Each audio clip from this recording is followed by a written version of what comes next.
عاملين ايه؟ يا رب تكونوا بخير. نصيحة لبنتي، ونصيحة لأختي، ونصيحة لأي ست في الدنيا: ما تغدرش بجوزك، اوعي تغدري بيه.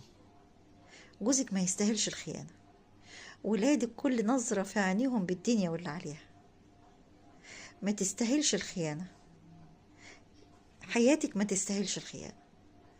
ما تجريش ورا سراب، ما تجريش ورا حد يغرر بيكي. مش هياخدك، هو عايز يخرب عليكي. هو عايزك وانت على ذمة جوزك، هو عايزك وانت في بيتك.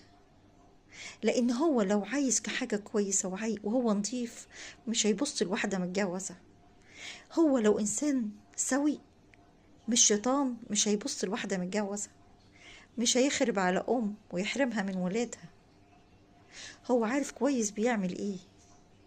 بيملى ودانك وبيحلمك بحاجات مش موجودة. جايز جوزك تعبان مش قادر يسمعها لك، بس جوزك محتاج لك اكتر من الدنيا دي كلها. لكن ظروف الحياة مش قادر يقعد يسمعها لك. معاكي لازم يقعد معاكي حتى لو نص ساعة، بس مش معنى كده ترمي ودانك لحد تاني. لا، الشجان والتعبان ده عليك انت وعلى ولادك.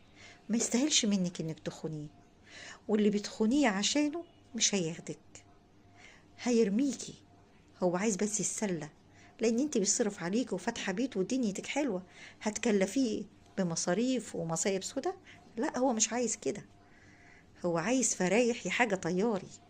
لكن لما تيجي لغايه الطلاق وتروحي له وتقول له انا اتطلقت وعايز ايه، هيقول لك لا يا بابا بقى اصل انا ما كان في منه خلص، ما تشيلينيش الهم، احنا كنا حلوين واحنا مع بعض كده.